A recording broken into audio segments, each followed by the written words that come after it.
writing this thing, and and and they write that to get this IRS tax subsidy, you have to be enrolled in an exchange established by a state. So it should be a slam dunk, right? Remember statutory construction? You start with the language. That's what everybody does. Look at a written document. Hey, let me tell you, this is something Shane talks about a lot. What if you went to your insurance company and you bought insurance and you had a claim? You got very sick or you had a wreck, and the insurance company said to you, well, wait a minute. We'd really like to pay on this claim, but this is a living document, you know. You might have thought it meant something then, but I'm going to tell you now, you know, we're a year down the road, and those words don't exactly mean what you thought they meant. That's ridiculous. That's your living construction, living documents deal. So that the holding was that it really means an exchange established by the state or the federal government.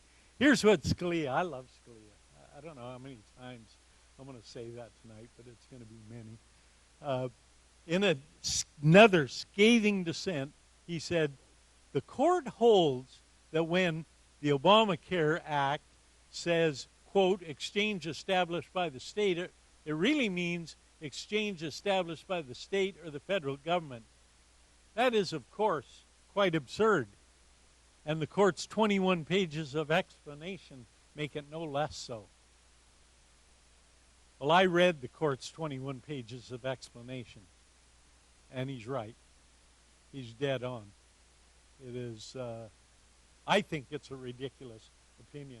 Written by our buddy, John Roberts, supposedly a constitutional conservative, supposedly took his oath, supposedly a guy that would really give some credence to what's written in the Constitution. What did he do with the first Obamacare case? Let's just talk about that a minute, because it comes up in this dissent. That case a while back on the mandate, mandating the mandate provision in Obamacare, and what the federal government said all along. I mean, ad nauseum, ad oral argument. This is not a tax. This is not a tax. This is a penalty. And because it's not a tax and it's a penalty, this statute, the Obamacare statute, is allowed under the Commerce Clause. And Roberts said, oh, no. But you know what? Even though you say it isn't so, I think Roberts thinks it's a tax. So under the taxing provision of the Constitution, that would make it valid. Boy, I would have never thought I would see something from Roberts. They also saw it on a Medicaid provision, and the Supreme Court upheld that too. And it was directly against the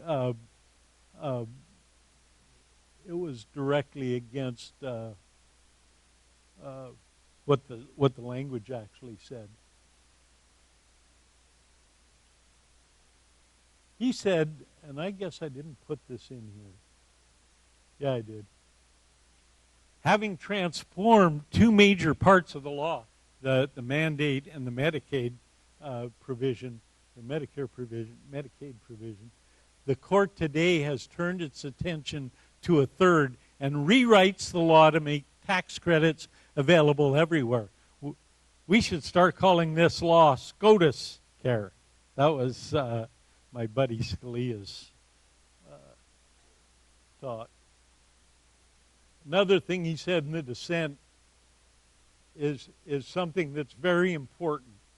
These cases that go to the Supreme Court and get decided in the Supreme Court, they're not just, as we talked about a little earlier, they're not just, their importance is not just to that case. When the Supreme Court makes broad, sweeping decisions like this King case, it affects everything. I mean, what about the next case that comes down the pike? And it's got a clear statutory provision in there. If Roberts can do this to this, in this case, this kind of lays the groundwork for them to just extend it a little further. That's what we talked about. Here's what Scalia says about that. These cases will publish forever the discouraging truth that the Supreme Court of the United States favors some laws over others and is prepared to do whatever it takes to uphold and assist its favorites. Pretty sad statement about the Supreme Court of the land. I just threw this in. I thought this was kind of cute. He calls Roberts' opinion in the King case pure applesauce in one spot and something called jiggery pokery in another. That's basically you're lying and it's a charlatan move. But I'd never really heard the word jiggery pokery used before, and to see it in a Supreme Court case kind of caught my attention. So let's go to the third of these cases. Case called Obergefell v. Hodges. That case was decided the next day after the King case. Now I'll tell you, when I looked at these cases coming up, I thought, well, there's no way that they can escape the clear language of Obamacare and King.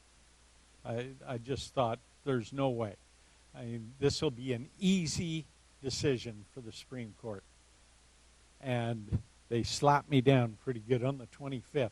So I wasn't quite so woofy on the 26th. I had some trepidation. And it was well-deserved trepidation. In Obergefell v. Hodges, the court held that the 14th Amendment requires a state to license a marriage between two people of the same sex and to recognize a marriage between two people of the same sex when their marriage was lawfully licensed and performed out of state.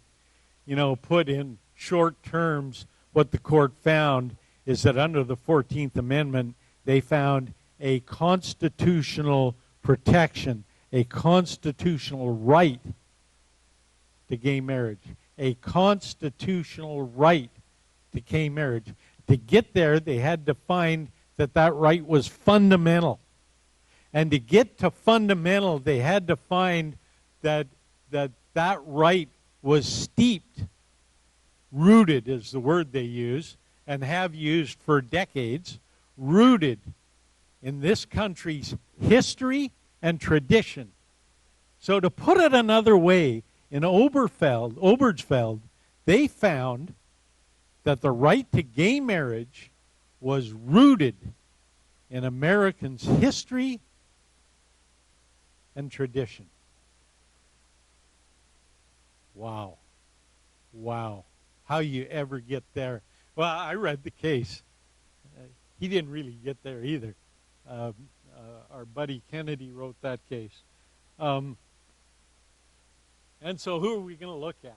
We're going to look at my buddy Scalia again, at his dissent, because Scalia's got away when the Supreme Court majority oversteps their bounds. He's got a way of saying it in no-nonsense terms. He comes right out and calls it like it is. He says, the substance of today's decree is not of immense importance to me. And you know what? It wasn't of immense importance to me either. That a same-sex couple gets married or has a relationship, you know, I really don't give a damn, as long as it's not in my face.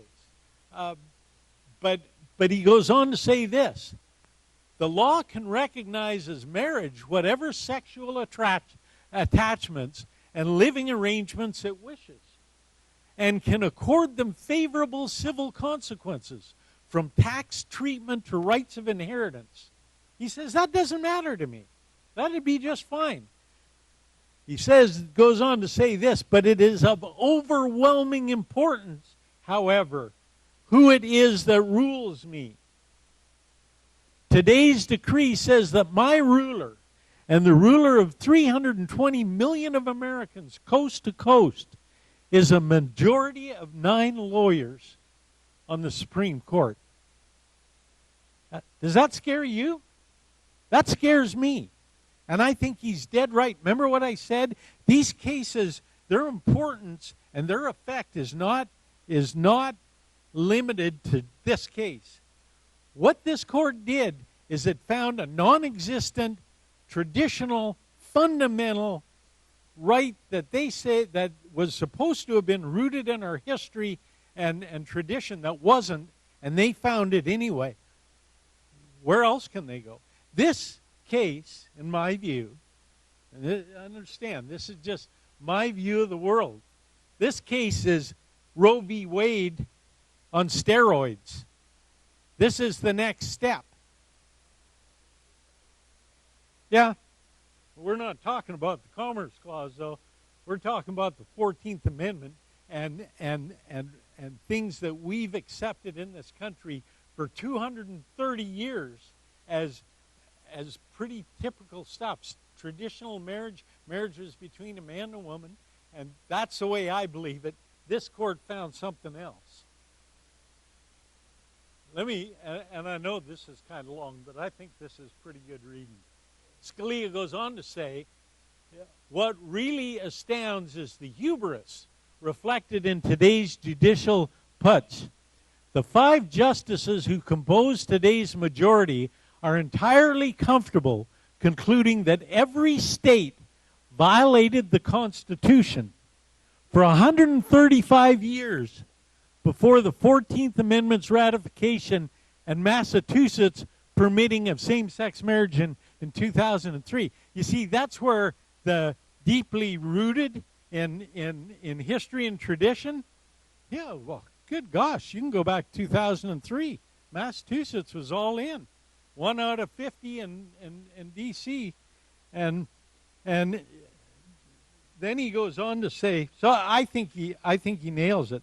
And then he goes on to say, they, the 5 justices in the majority, have discovered in the 14th Amendment a fundamental right overlooked by every person alive at the time of the ratification and almost everyone else since that time.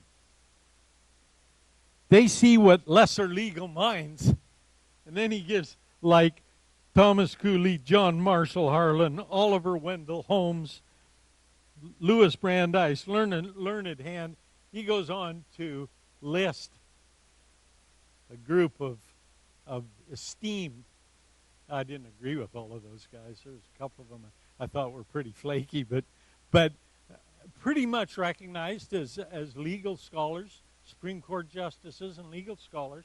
And he says, you know, they found something that all these guys in the 135 years before never found. Smart guys we got on this court. Kennedy, Ginsburg, Breyer, Sotomayor, and Kagan. Smart people, smarter than all the rest of us, smarter than their predecessors. Nonsense. They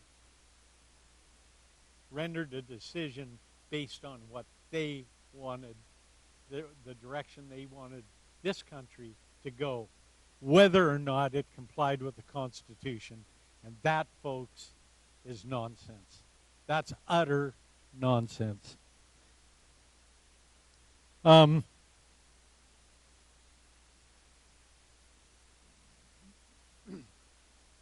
I swear, I'm getting to the end of my Scalia quotes, but the guy's so good I can't hardly stand it.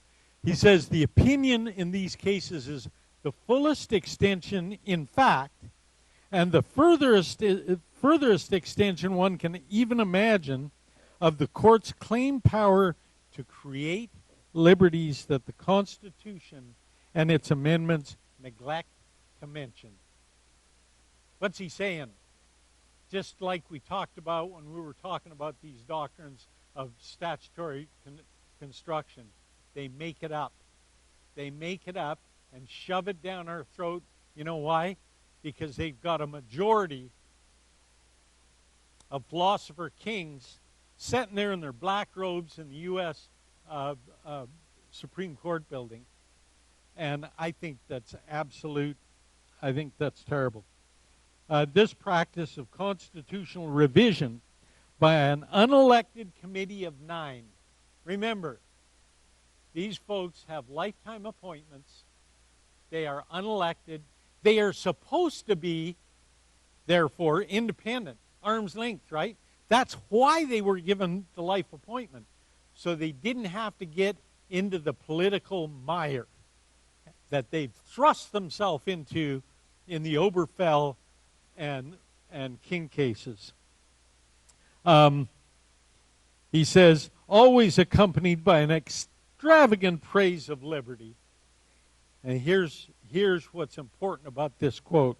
This robs the people of the most important liberty they asserted in the Declaration of Independence and won in the Revolution of 1776, the freedom to govern themselves. At least in this area, we're being governed by a majority of 9 lawyers in black robes. So, what have we seen from, I think, from these cases?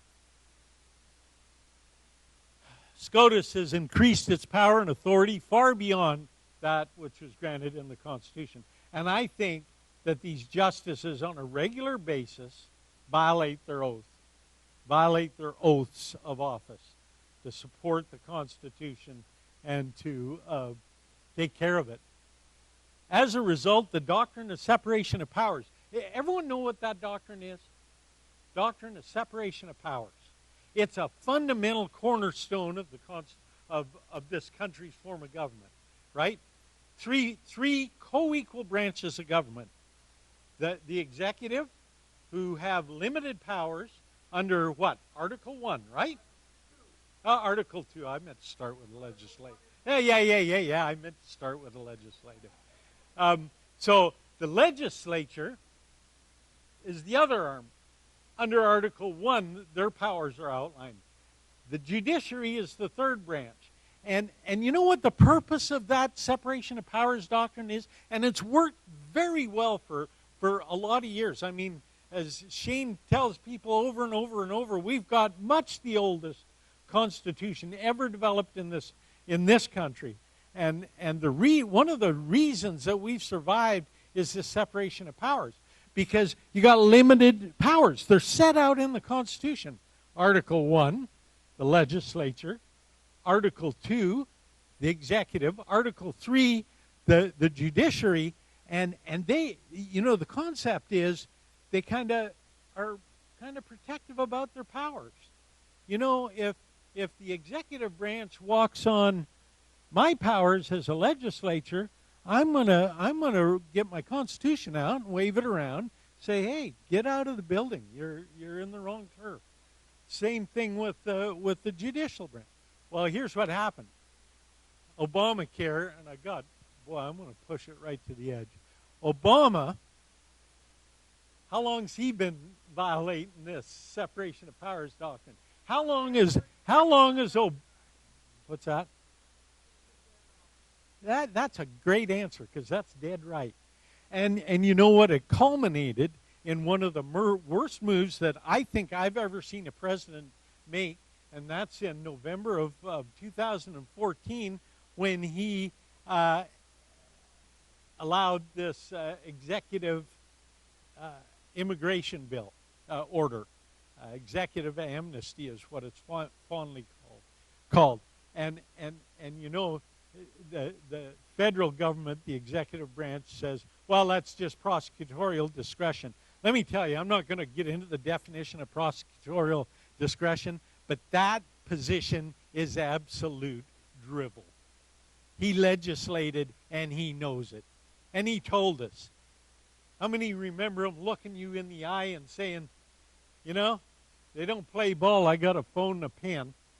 I'll do it myself. And what did the legislature do? They're supposed to get kind of protective. What they did? They stood up and applauded him. Oh, you're taking our power? Oh, man, go for it. Well, now we've got the third branch doing the same thing.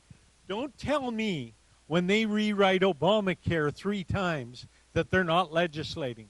Don't tell me that they're not rewriting the Constitution when they find so-called rights and liberties that don't exist. So, I know I'm getting a little fired up, but as Scalia said, this usurpation of power by SCOTUS robs the people, what I just read you a while back, robs the people of their most important liberty, and that's the freedom to govern ourselves. So, what do we do? I mean, here's the list, the same old laundry list that says be informed. That means know what's going on. That means read these cases. That means understand them. At least read about them. Yes.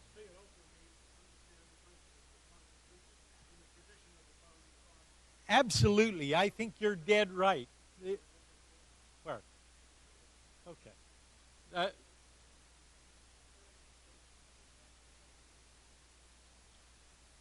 That's another possibility.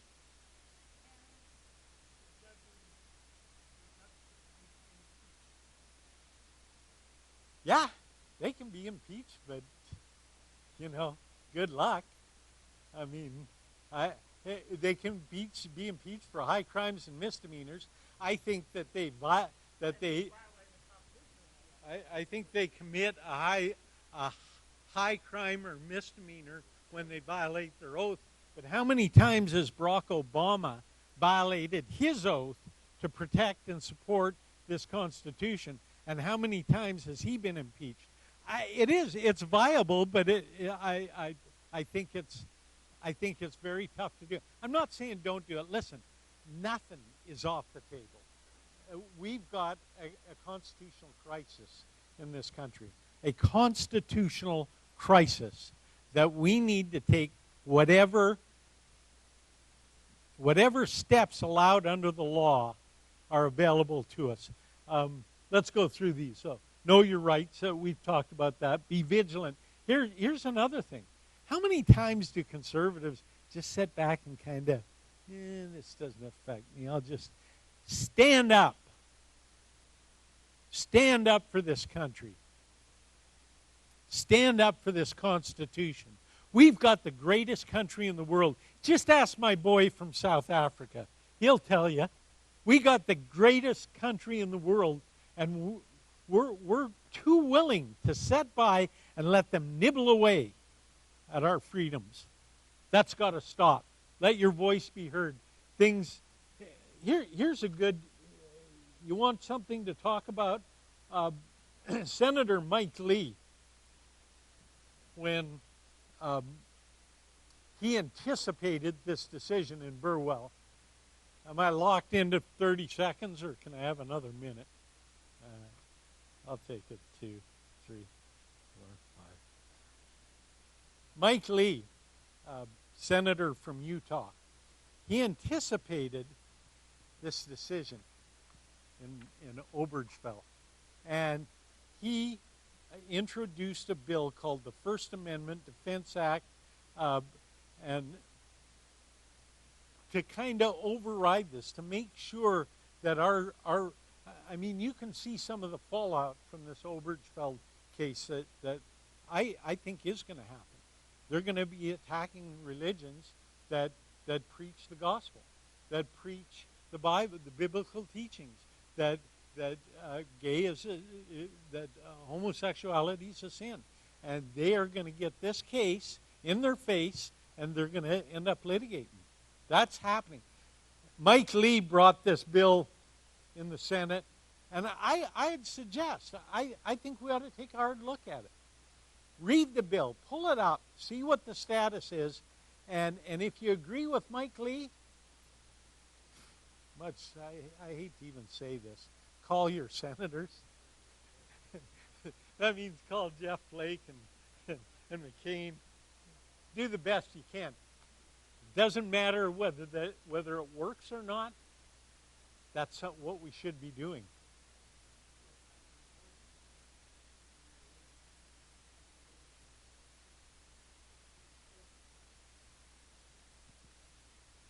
Right. Same deal. Same deal. And we're being vilified for having the audacity to stand up and say, well, we ought not to have to do things that violate our truly held religious beliefs.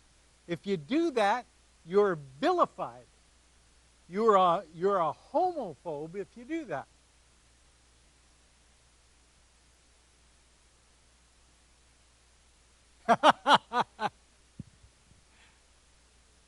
They have. Yeah, they have. But unfortunately, the Muslim stores that they've gone into were in America, and they weren't part of ISIS. I'd like to see them walk into an ISIS store. That's what I'd like to see.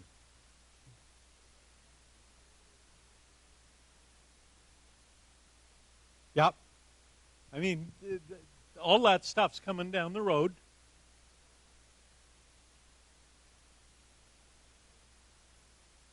Need to change. I heard her say that.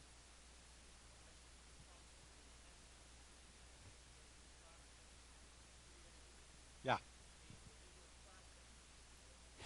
You know what? Ted Cruz had an idea that I've thought about a little bit, but I haven't really jumped on board. But it makes some sense. What he says is we need to amend the Constitution to include traditional marriage between a man and a woman as the accepted relationship under the Constitution. He also says, these judges are going a little AWOL on their. I mean, they're taking this. These 5 judges are taking this living Constitution out, to new levels. He says, just make a constitutional amendment and make it very plain, narrow their authority under the Constitution. And if I was going to do that, I don't know if it'd ever get done, but if I was going to do that, I'd make originalism part of that amendment. This is the way. Not 4 judges, but every judge, when you take the oath, part of that oath is you're going to support the Constitution, and the accepted interpretation of the Constitution is the original intent and meaning of the words that are in the Constitution. The downside to that, and I'll just leave you with this, I was talking to a guy about that, and he said, what if you, that's a two-edged sword. You start amending the Constitution, and you end up, the big one was I'm sorry. His primary provision in this amendment would be, the judges are there for life. We have an 8-year, appoint them just like you always did, so it's independent, but not life. In 8 years, you have a retention election. I really liked that when I first thought of it, because, you know what, I'd be first in line to jerk Justice Ginsburg off her chair. I'd be first in line. But think about that. The left has a better organization. And you know who might get jerked off their chair? Is Justice Scalia. So we got to be really careful where we go with this stuff. But we've got to keep doing the things. We've got to keep learning about it. We've got to stay vigilant. We can't be quiet. And petition your representatives and senators.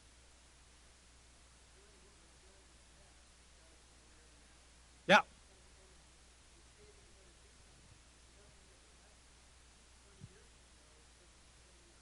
Let me ask you, whose fault's that? Darn right. Darn right. That's right. All right, I'll leave you with that. I'll leave you with what this gentleman said. If we do nothing now, we're going to be a way worse off in 20 years. We're going to still be talking about it. So let's get off our couches and make our voices heard. Thank you very much, guys. Sorry I went so long.